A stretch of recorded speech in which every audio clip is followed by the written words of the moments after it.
Welcome back to Learning in Real Time. I'm Melissa, and this episode is going to be a little different than my other ones because it's just something that's been on my mind since I was a kid and things that I've looked at, and I'm excited to start on this episode. So the thing that has been on my mind since I was a kid and that I've done research on, I've looked into, was my dreams. So ever since I was a kid, I've kept a dream journal where I'd wake up first thing in the morning and write down my dream because it was just so fascinating to me what I was dreaming about, and even trying to find and understand the meaning of my dreams. And that came a lot later when I was older, that I would try to look at meanings. Before, when I was younger, it was just, I'm excited about this dream and I really want to write it down. I don't want to forget it. And I know if I don't write it first thing, I will forget it because that's happened in the past.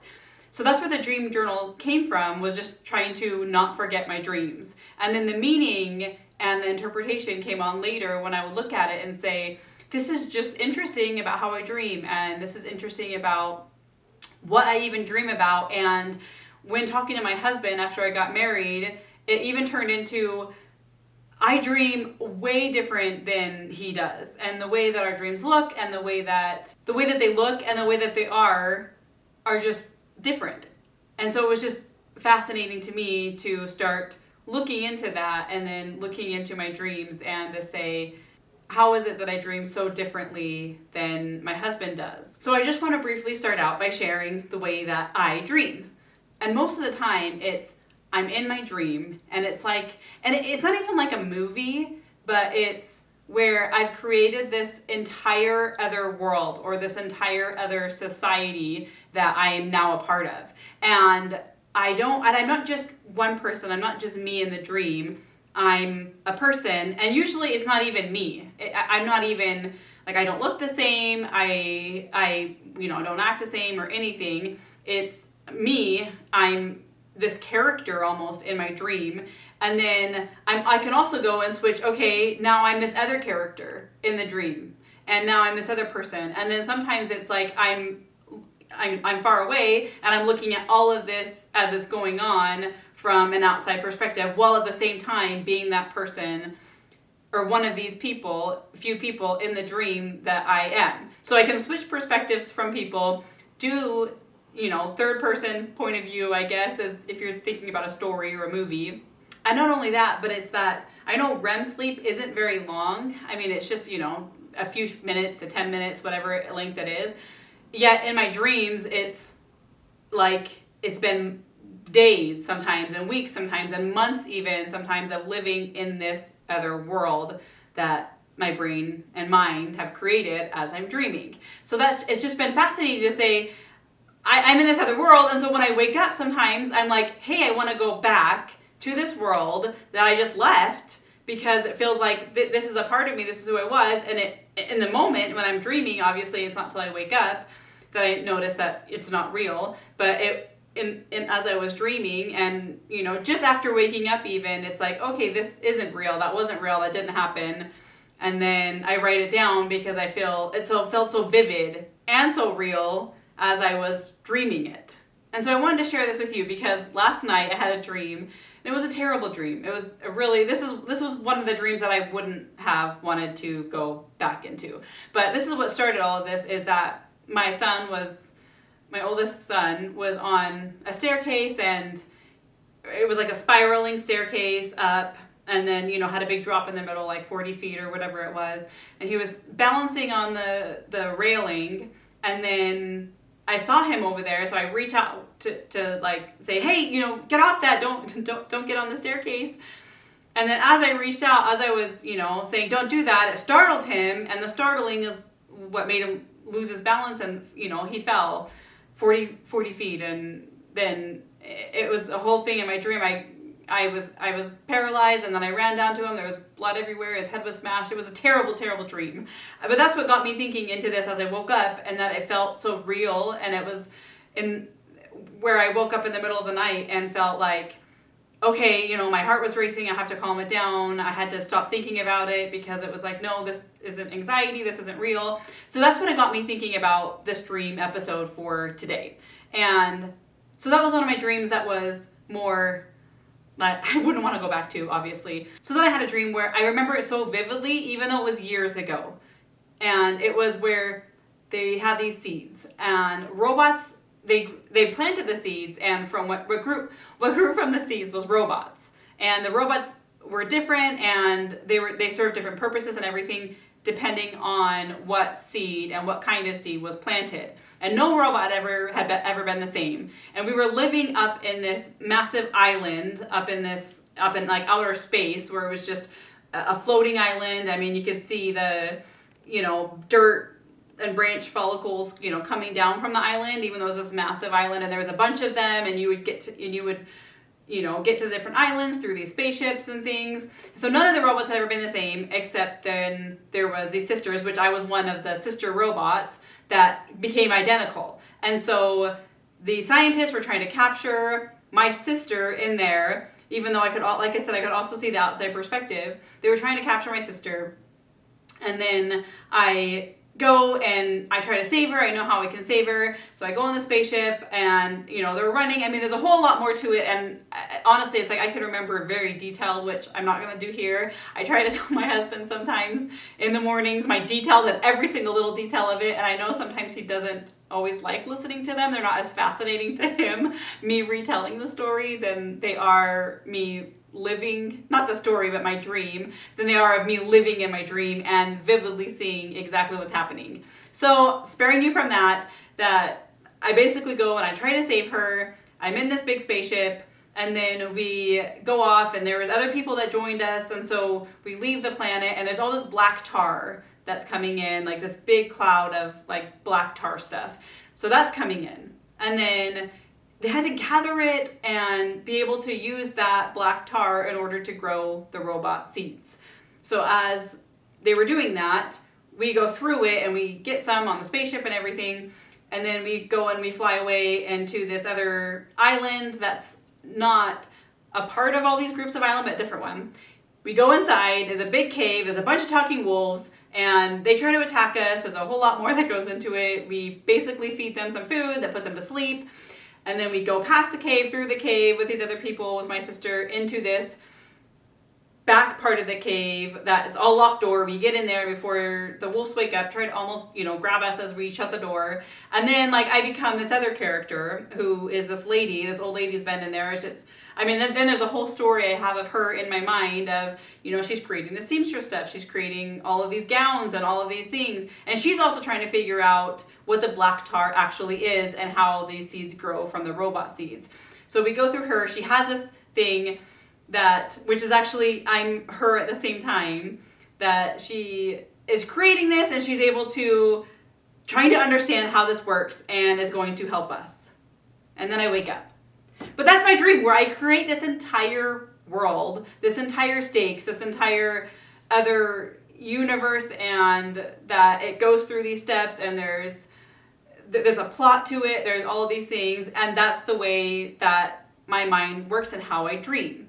And then my husband usually has, and that's where I compare it to, because I haven't really talked about my dreams to other people when I wake up or whatever, but his dreams are not the same, where he thinks about work or having conversations or going through life every day. And actually, maybe it's changed, and maybe I just don't find his dreams as fascinating as he finds them, just like he doesn't with mine. But to me, it just seems like he's going through work, and he has, everyday life that he's going through and people that he knows, where my dreams is hardly ever, besides my son and the last one, but my dreams is hardly ever where it's anyone that I even know. It's just random, complete, fill-in almost characters in my dreams.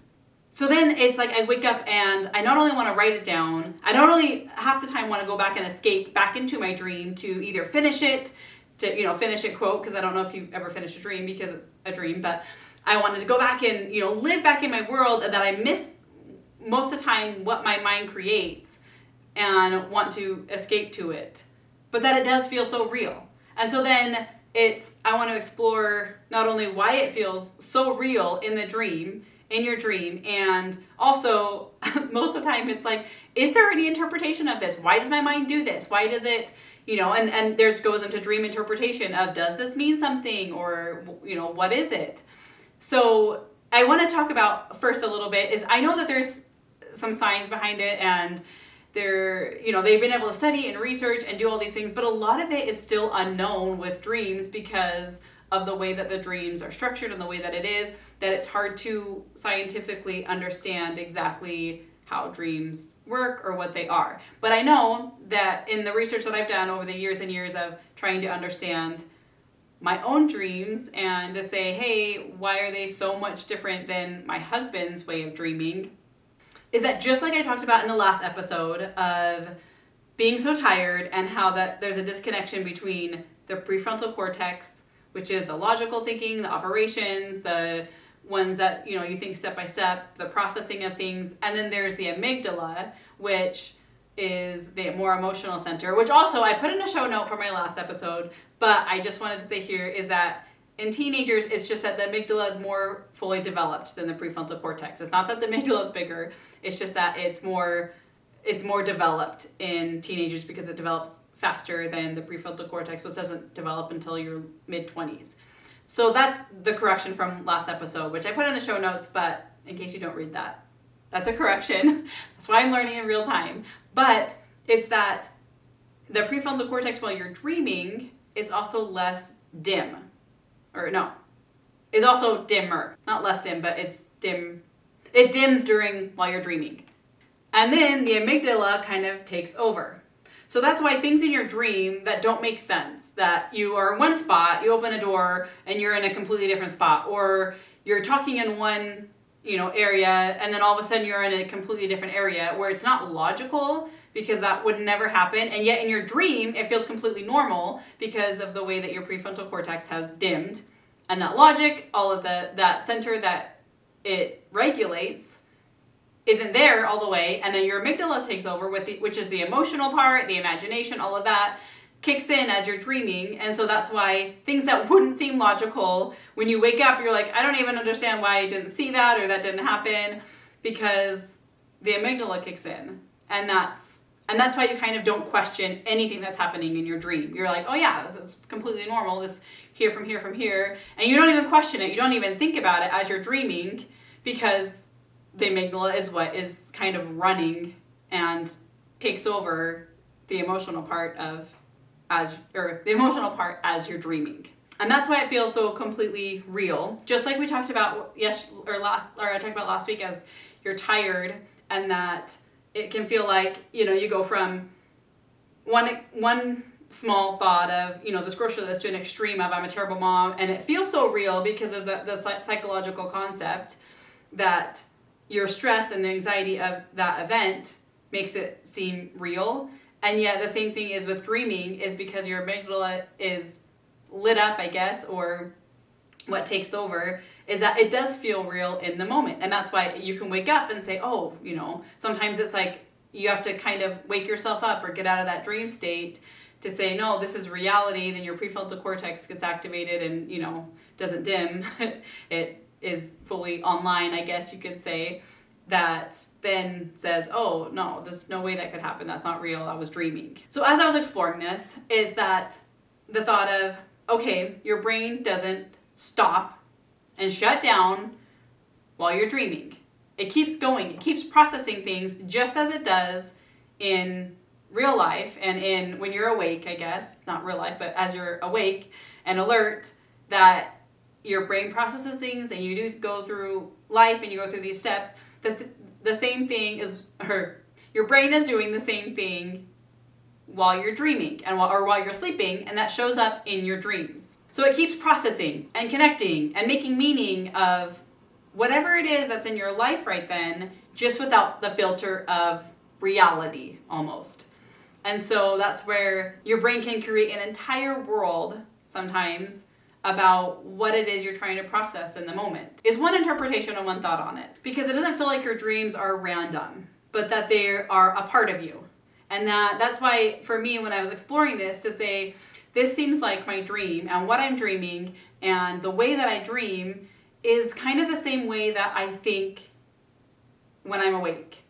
Is that the way I process things, the way that I think about things is that I'm very imaginative, and that I have this imagination where, I mean, and sometimes it's as a detriment, but I think of, okay, this is the scenario, this is what happened, and let me run through every single possibility of what might happen if I do this, or if I don't do this. Let me run through every scenario of it. Or I imagine, worlds and a bunch of different things, or, you daydream, or I daydream. And that's why, I've always wanted to be an author too, is to write a book. And a lot of it's come from my dreams that I've had, not what I've written, but my desire to write books, because I can picture all of it so vividly in my mind. Any of these worlds, any of these things, and so I'm like, I want to write this. It doesn't always interpret what's in my mind to paper, and I know that's a skill thing. But it's that in the way I process and deal with things when I'm awake, of imagining things. Sometimes it's the worst case scenario. Sometimes it's like, I wish this would happen. And then vividly picture exactly step by step what would happen, what I would say, what's going on in the moment, where I even am. And all of that is what I picture in my mind as I'm trying to process what's happening, or what could happen, or what I would like to happen, or in the future to see myself. Oh, this is exactly how I can see myself in the future, is I build this world almost in when I'm awake, but okay, this is what my house would look like, this is what I would be, this is exactly what we'd be doing, and this is how things would go, this is how it would be. But it's like, that's how I process things or not in real life, but when I'm awake, is through imagination, through trying to explore, trying to understand these things. And I don't know if that always calculates over to what your dreams are and the way that you dream. And maybe some people, that's why they dream, or they think more structurally, and they think more, this is how it is. And so it's more, not even logical, but just straightforward. And, they keep work at work, they keep home at home, and that's the way that they dream, or whatever it is. I don't know. It's just interesting to me how, as you dream, and how it's like sometimes I do want to escape back into the world of what I've created, that I try to attach so much meaning to my dreams, to say, what does it mean? And there's a whole other thing, like I said, there's not really science on it, but there are, psychologists and different people that say, oh, well, we can interpret dreams. It means this and that about your life. And there is a confirmation bias too, where, hey, this is what they said. Oh yeah, I can see that in my life. And just to take snippets of it and to say, oh, this means that and that means that. And maybe that's still, okay to say that, and then to try and process through that. I don't know. But that's where sometimes I feel like they mean so much to me, my dreams do, why I take the time to actually write down the entire thing. And then sometimes it takes me like 10 minutes to write down my dream, because I try to capture every little detail, and that they mean so much to me, because maybe they do mean a lot to me, because it's a world that I've escaped, a world that my mind has created, that I now go to, and that it feels a part of me. And to know that, hey, my prefrontal cortex is offline a little bit, my amygdala's running the show, basically, and that it does feel real, and that I was there. Anyway, I just thought that would be an interesting topic to explore and to share, is dreaming and the way it works, and maybe to even think about in your own life to say, how is it that I dream, and am I showing up as I'm awake? How is that affecting the way I dream? And I would love to hear if you guys have similar type dreams, if you also have different dreams, whatever it is, that the way that you dream or how you process things, and if you can see any relation to the way that you process things and the way that you dream. So let me know, leave me a comment, send me a message. I would love to chat and talk and connect. But until next week, thanks so much for listening, and I hope you have a great week.